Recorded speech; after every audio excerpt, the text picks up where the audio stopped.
నమస్తే, welcome to TV21 the better choice. నేను పుష్ప.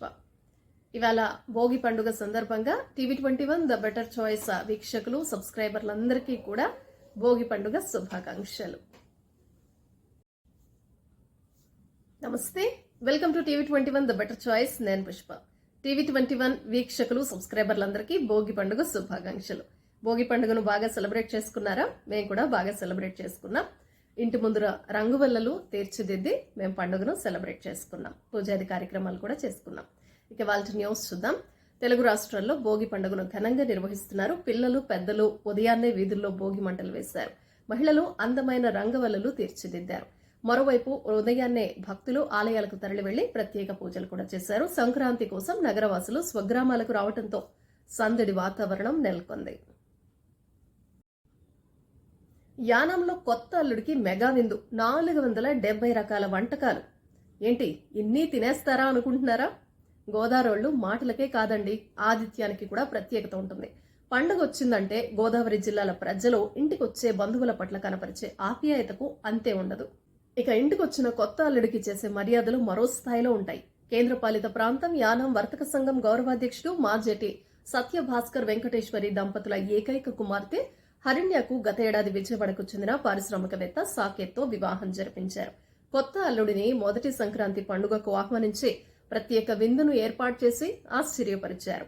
శాకాహారం, పిండి వంటలు, స్వీట్లు, పండ్లు, డ్రై ఫ్రూట్స్, శీతల పానీయాలు ఇలా సుమారు 470 రకాల చిన్న చిన్న కప్పుల్లో వాటిని ఉంచి అందంగా అలంకరించి అల్లుడు కుమార్తె ఇద్దరిని విందుకు ఆహ్వానించారు. ఈ మెగా విందులో వంటకాలు చూసి అల్లుడు సాకేత్ ఉబ్బి తబ్బిబ్బయ్యారు. ప్రపంచంలోనే అతిపెద్ద ఆధ్యాత్మిక కార్యక్రమం మహాకుంభమేళాకు లక్షలాది మంది తరలివస్తున్నారు. తొలి రోజు ఉదయానికే దాదాపు 60 లక్షల మంది భక్తులు త్రివేణి సంగమంలో పుణ్యస్నానాలు ఆచరించారు. ఇలా 45 రోజుల పాటు సాగే ఈ మేళా ద్వారా రాష్ట్ర ఆర్థిక వ్యవస్థకు 2 లక్షల కోట్ల మేర ఆదాయం సమకూరనుందని వ్యాపార వర్గాలు అంచనా వేస్తున్నాయి. తాము అడిగినంత డబ్బు ఇవ్వకపోతే గేమ్ చేంజర్ సినిమాను లీక్ చేస్తామని బెదిరించిన వారిపై చిత్ర బృందం సైబర్ క్రైమ్ లో ఫిర్యాదు చేసింది. కేసు నమోదు చేసిన సైబర్ క్రైమ్ పోలీసులు దర్యాప్తు ప్రారంభించారు. 4 సంతానాన్ని కనేవారికి 1,00,000 నగదు ఇస్తామని మధ్యప్రదేశ్ లో ఓ బోర్డు చేసిన ప్రకటన వైరల్ గా మారింది. మధ్యప్రదేశ్ ప్రభుత్వ ఆధ్వర్యంలో నడిచే పరశురాం కళ్యాణ్ బోర్డు ఒక ప్రకటన చేసింది. తమ కమ్యూనిటీని పెంచుకునేందుకు ఎక్కువ మంది సంతానాన్ని కనాలని పిలుపునిచ్చింది. 4 పిల్లల్ని కనే బ్రాహ్మణ దంపతులకు 1,00,000 రూపాయల నజరానా ఇస్తామని ప్రకటించింది. మధ్యప్రదేశ్ రాజధాని భోపాల్లో జరిగిన ఓ కార్యక్రమంలో పరశురాం కళ్యాణ్ బోర్డు అధ్యక్షుడు పండిత విష్ణు రాజూరియా ఈ ప్రకటన చేశారు. మనం మన కుటుంబాలపై దృష్టి పెట్టడం మానేశామన్నారు. ఈ మధ్య యువత ఒక బిడ్డను కని ఆగిపోతున్నారని, ఇది చాలా సమస్యాత్మకంగా మారుతుందన్నారు.